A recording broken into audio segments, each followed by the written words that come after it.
Skrishrak was resting on one of the lower tree branches, scanning the nearby area. He felt a light tap on one of his talons. Looking down, a familiar face looked straight at him. "Let's go, I found the tracks." "They are not that far away," whispered Sibylla. Skrishrak nodded, grabbed his staff and silently flew down from the branch. The rest of the party was already on the move. Sibylla pointed to the ground. Skrishrak noticed bipedal paw tracks. "It's them. It's the gnolls we've been searching for," reassured him Sibylla. She wasn't wrong. Not even 5 minutes later, they heard a cacophony of hideous gnoll cackles and giggles.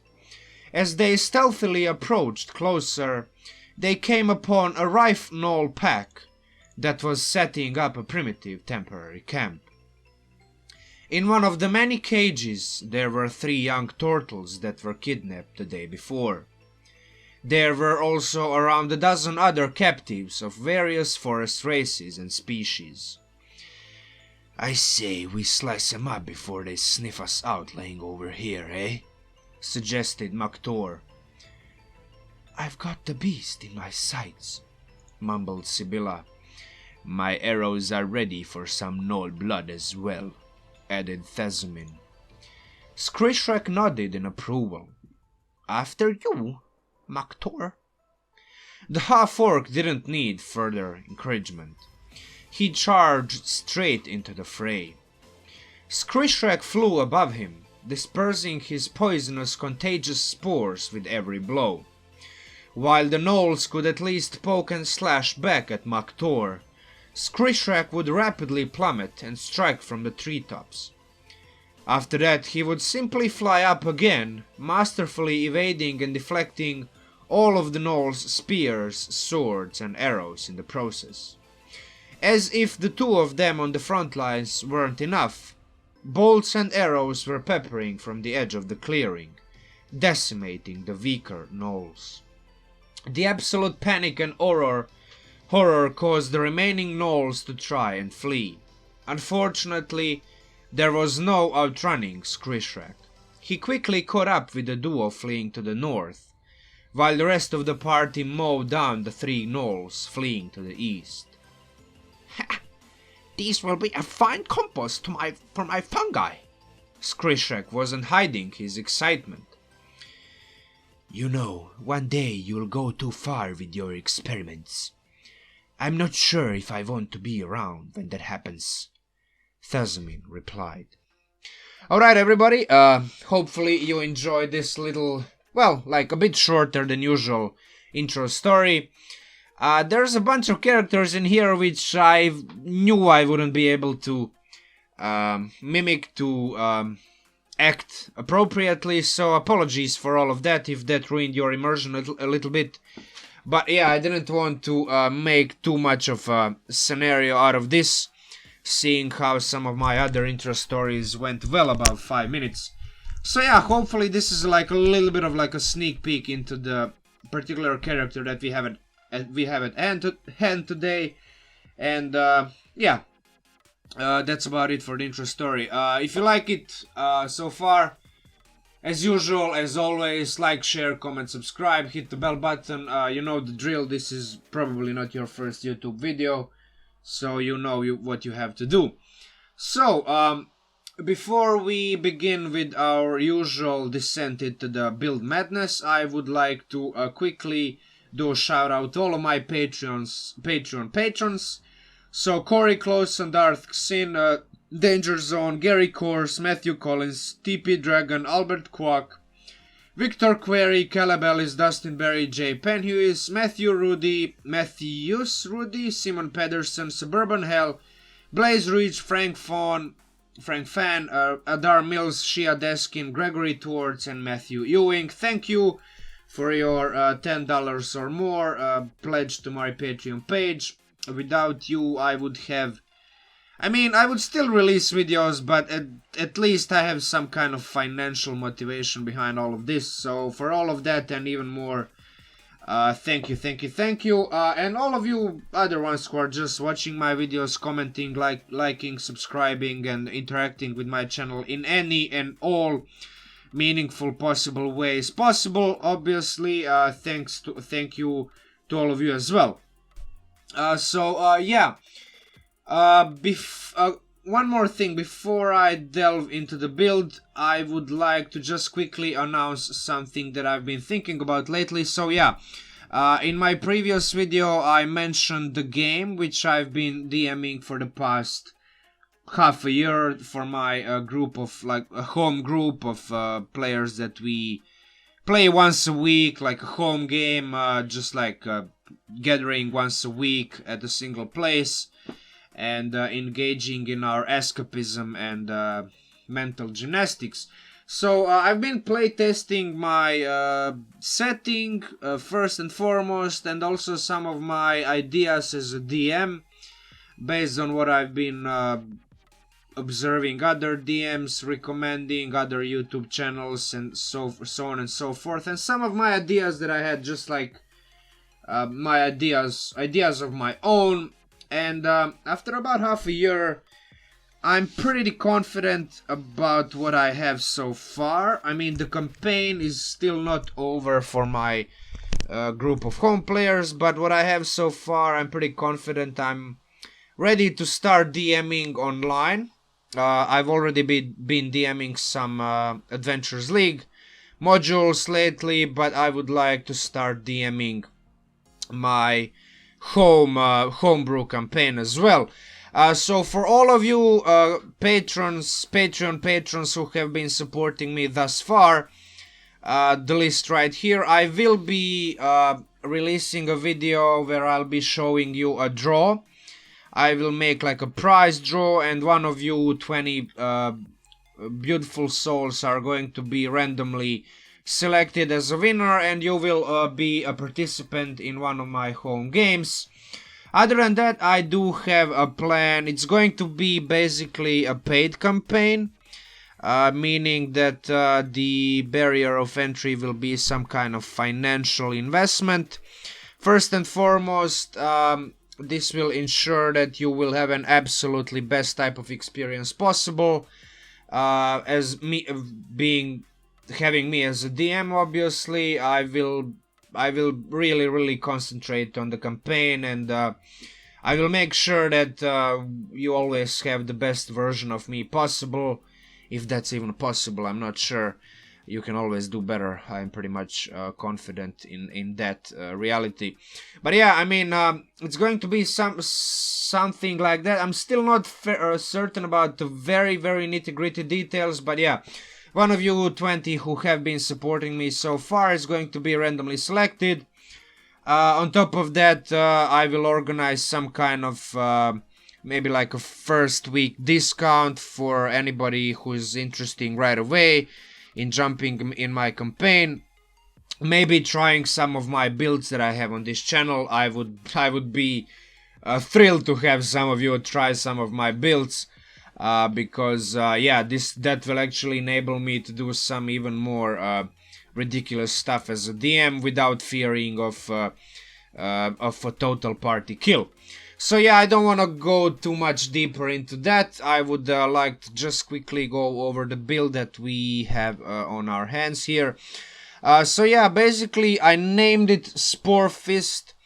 The idea initially came from another video that I watched recently. It's basically this guy, this dude over here, a Rolling with Advantage channel, which is also fairly small, even smaller than mine. So yeah, shout out to this dude. He actually gave me an idea, combining Spores Druid, which some of you who have watched my Druid class overview video already know that I kind of like thought about Circle of Spores being almost made for multi-classing into builds that have multiple attacks. But yeah, this dude basically combined the Circle of Spores with the Warrior Cleric, enabling the Druid to have not one attack but two attacks, basically attack action plus a bonus action attack. So this immediately, just like I was thinking, how didn't something like this occur to me? Like bonus action, that's it. Like just go monk, right? Monk has flurry of blows, and yeah, basically like bonus action, 2 attacks with your attack action. That's a third attack, resulting in a ridiculous amount of tier 1 damage output. By tier 1 I mean up to level 5. This build doesn't scale that well into tier into like tier 2 or tier 3. Tier 2 it will still work, but other classes will catch up in damage output compared to you. I mean, even in tier 1 some classes are able to do as much damage as this build is capable of, but the beautiful thing about this build is that it's an entirely short rest dependent build, which is extremely efficient with action economy, meaning that you are able to use your reaction, use your action and your bonus action almost every round without fail. You will always have something to do depending on a situation. You have your assortment of defensive features, you have your assortment of offensive features, all resulting in a very high tier 1 damage output. Again, a character which is mobile. Being a monk, you are already mobile, and picking this particular race, the Aarakocra race, makes you even more ridiculously mobile. Also elusive, being a particular type of monk, a drunken monk, combined with mobility from the Aarakocra and all of that other stuff, as well, like as a deflect missiles, couple of other features from monk. You are extremely elusive even in tier 1, pretty much just like any other drunken monk out there, which all results in a nightmare for melee only monsters who are pretty plentiful in tier 1 play. I mean, goblins and gnolls and all other creatures, a bunch of other creatures have ranged attacks. But depending on the environment and just you being aware of what's around you and the 3D nature of your mobility, meaning that you are not only moving on a horizontal plane of movement, but you can actually go up and down because you have flight speed, pretty much almost ensures that in most situations you will be able to position yourself to be in an advantageous position for yourself while pretty much almost disabling your ranged weapon attackers like completely, or if there's no other choice, using your deflect missiles monk ability to deal with those.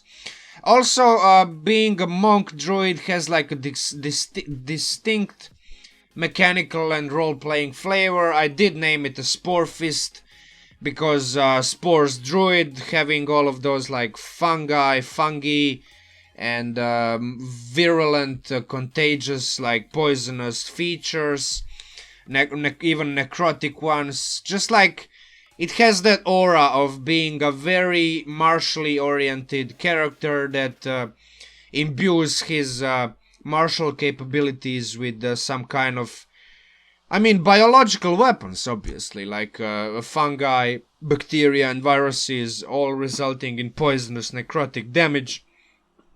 Has that distinct roleplay flavor. So yeah, in terms of mechanics, Aarakocra with its ridiculous flying speed right off the bat, combined with the Spores druid, particularly what we have in mind here is the Circle of the Spores features called Halo of Spores and Symbiotic Entity. Halo of Spores is your feature which will pretty much always work. This feature makes your tier 1 character ridiculous in terms of damage output. Unfortunately, it doesn't scale that well into later levels. One of the reasons why this build is particularly good in tier 1. So yeah, I mean, 1d4 necrotic damage just like that without any type of investment is already good. Just like being able to stack even just 2 or 3 damage, or even just 1 on top of your melee damage that you already do is already good enough. Symbiotic Entity is your alternative way to use your Wild Shape feature, which, unless you don't know, is a short rest mechanic of its own. So yeah, like Wild Shape combined with Symbiotic Entity enables you to have, basically as a level 2 druid, 8 temporary hit points, which when you have either just one of these, you have these following benefits. Basically 2 times per short rest you can give yourself 8 temporary hit points, which lasts for 10 minutes, and basically your Halo of Spores damage is sort of doubled, because instead of rolling 1d4 you roll 2d4, and your melee weapon attacks deal 1d6 extra poison damage. So when you combine these features, especially a Symbiotic Entity, which enables you to have 1d6 extra poison damage, with monks, particularly Drunken Master Monk, which have access to key points, 3 key points per short rest as a level 3, Flurry of Blows, 1 key point, you can use your bonus action for 2 unarmed strikes, so you will use your action to attack with your, just like ordinary quarterstaff attack, 1d8 plus 3 plus your poisonous damage 1d6, and then on top of that you have your 2 unarmed strikes for 2d4 plus 6 plus 2d6 poisonous damage. It's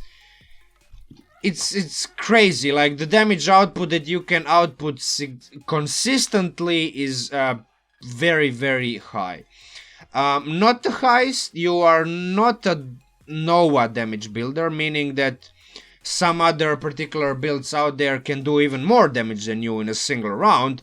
But what you can do every short rest for 3 rounds, like consistently, is like about 30-35 damage per round, which is just plain insane. It's just ridiculous. Like, combining all of these short rest features together results in a build that pretty much can almost like one round or 2 round kill almost anything out there that you pretty much come across. I mean, at level 5, yes, you will come across monsters that have maybe even 100 hit points, but you alone being able to deal like 30-35 damage, pretty much just decimating that monster in a single round, is not a feat, not anything to be ashamed of. To top it all off, there's this thing that monks have, obviously, Drunken Monk being a drunken master. The drunken technique basically enables you to, whenever you use your Flurry of Blows, and you will want to use Flurry of Blows, you will gain the benefit of the disengage action, and your walking speed will increase by 10 feet. Now, your walking speed increase by 10 feet is not gonna do that much for you. You will primarily rely on your flying speed, which will be 60 feet, 50 from Aarakocra, and then 10 from your unarmored movement. Yeah, I mean, the disengage action is going to be major boon for you, because every time you descend down and hit the enemy with your quarterstaff, you can just Flurry of Blows, obviously, smack the enemy 2 more times with your talons, and then just fly a little bit above, you know, because Halo of Spores has a reach of 10 feet, so if you're just flying 10 feet above your enemies, you can still catch them in your Halo of Spores, basically aura. This is sort of like an aura. They will still have to make con saves against you and all of that stuff, but you will be safely out of their reach. I mean, some enemies will have reach and will still be able to hit you. That's just the reality of D&D.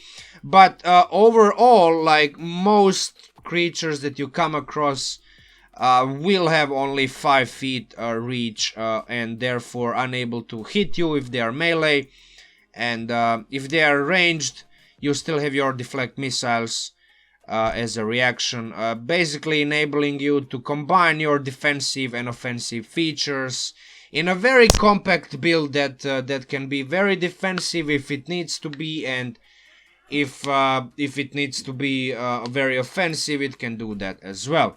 So yeah, basically this is pretty much it. Like a level 5 build like this doesn't really... It's not very complicated. There's only a couple of features that are pretty much even going to matter to you. So pretty much this is it. Halo of Spores and Symbiotic Entity from your Druid as a level 2. And then as your Drunken Master Monk, you will have your... as any other monk out there, you will have your Flurry of Blows, which will give you 2 additional attacks, which will all benefit from the 1d6 extra poison damage, as well as, of course, the damage on their own and all of that stuff. Now, I want to touch upon something. This build is going to work straight at level 3, if you ask me, because even at level 3 you will be a 2nd level druid and 1st level monk, so that means that at the 3rd level of your character you will have a bonus action attack just from your monk, because 1st level monks get a bonus action 1 unarmed strike right off the bat. There's no investment of key points or anything. So 1st level monks have bonus action 1 unarmed strike, so right off the bat at level 3 you will have 2 attacks. Now at level 4 you will get your key points, and you will have only 2 key points, so you will be able to Flurry of Blows only 2 times per round. But even at level 4 you will be able to output about 30 to 35 damage. The only difference between level 4 of your character and level 5 of your character is the thing that you don't have your Drunken Technique. You don't have that benefit of the disengage action every time you use Flurry of Blows. So this is why I pretty much think that this build is like at its peak at level 5. Every other level up, your damage is not going to increase. Yes, I mean, even if you go above level 5, I pretty much advise you to just straight level up your druid, because you do need that symbiotic entity temporary hit points to increase as much as possible. Having 8 temporary hit points is very, very low amount of hit points to rely on. And sooner or later you will lose them, and when you lose those temporary hit points, you don't benefit from the 2d4 Hail of Spores, and your melee weapon attacks won't deal 1d6 poison damage. Which is why I think that even if you go into tier 2 play, level 6 or above, you should just focus on Druid, at least until maybe you get your symbiotic entity to give you like 20 to 24 hit points, maybe even 30, 28 or 32. At that point you can sort of invest 1 or 2 more levels into Monk. I wouldn't go farther than level 5, even though Tipsy Sway is kind of good, if you ask me. But it's not that good for you particularly to even warrant just going even 1 more level higher in Monk. So yeah, basically if I was to make a level 20 build out of this, I would pretty much make it level 5 Monk, level 15 Druid. Now obviously progression is pretty simple. Take the first couple levels in take the first 2 levels in Druid, and then switch into Monk. Why Druid? Now, for background, I would say that you can choose anything. It's pretty much up to your choice, but I would pretty much do some kind of background that provides at least 1 or preferably 2 skills that are based on dexterity or wisdom.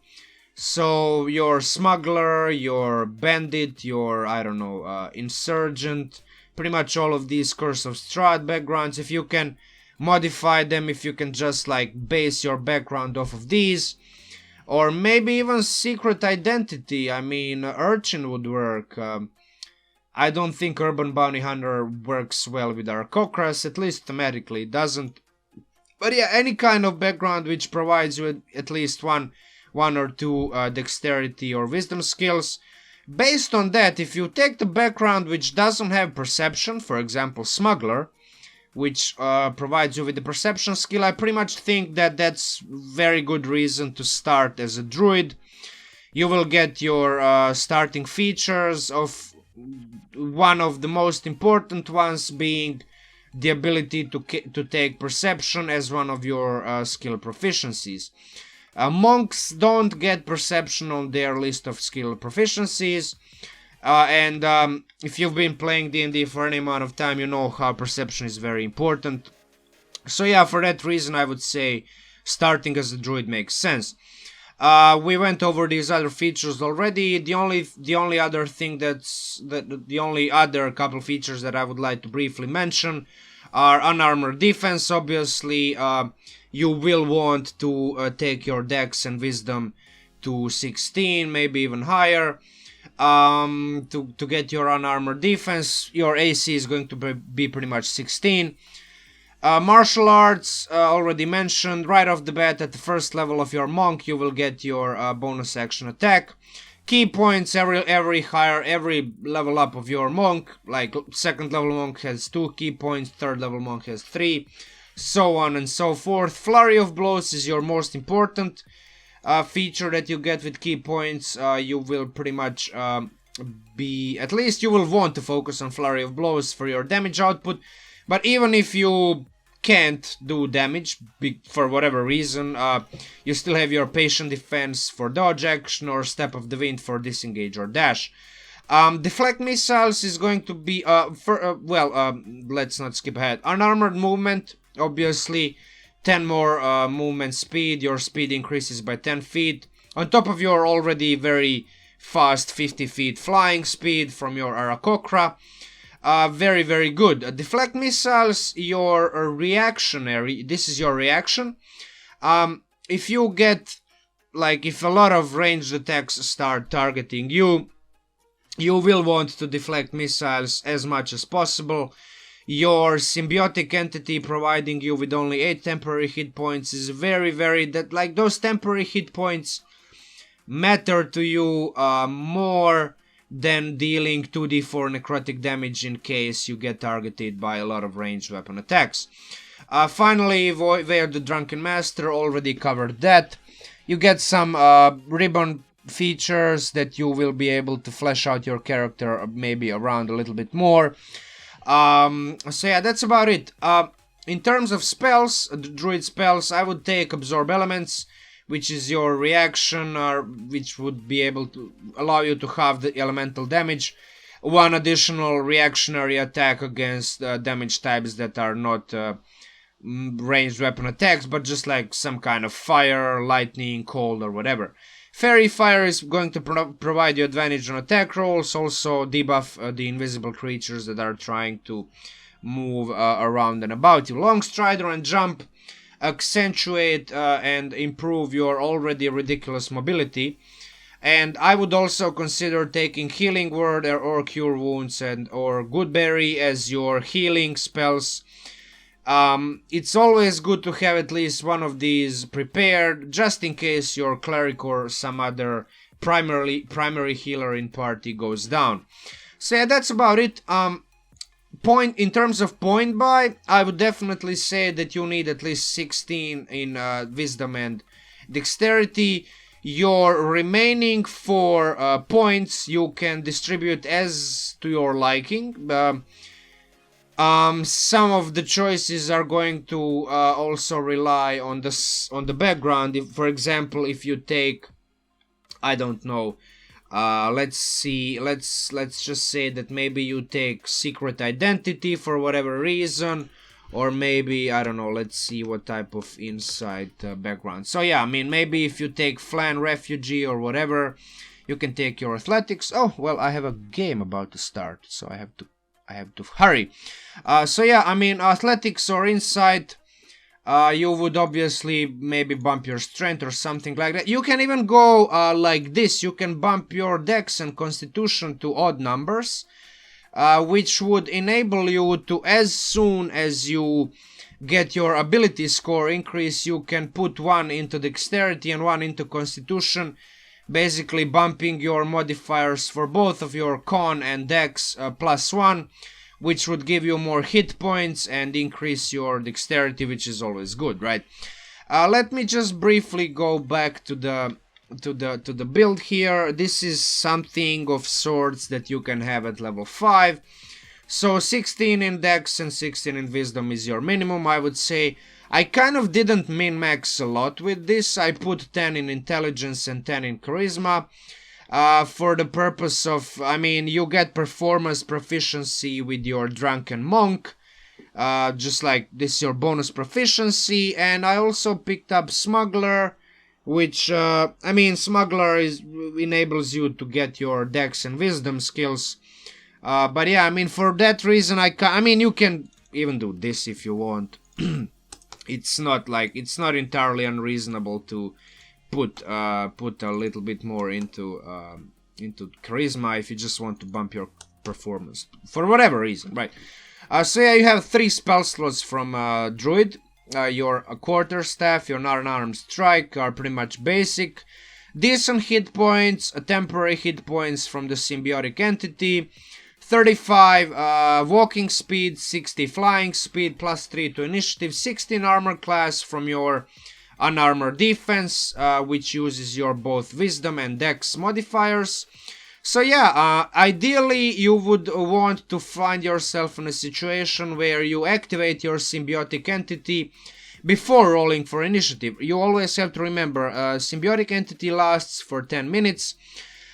So if you have sufficient info that you can safely assume some kind of combat is going to happen in the like near future, in the next 10 minutes, just activate your symbiotic entity so that you can optimize your action economy expenditure.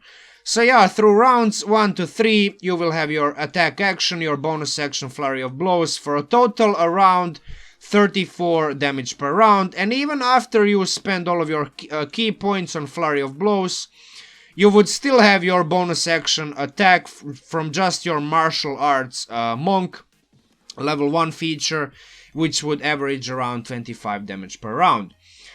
So yeah, with that said, this is pretty much it for the build.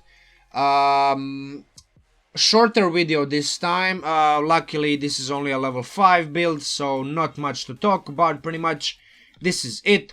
Always remember, if you play this, that you do have your Halo of Spores. Even if your symbiotic entity is not up, meaning that you don't have any of your hit points left, temporary hit points left, your Halo of Spores still works as a reaction. Therefore, do remember to use it every round if you have nothing else to do as your reaction. So yeah, this is pretty much it. If you like this a little bit like lower level build, some of you did ask me if I have some kind of like tier 1 or like even lower level builds. This is it. This is what I would recommend, because this build pretty much comes online at level 3 and peaks at level 5. So perfect for like a majority of campaigns out there.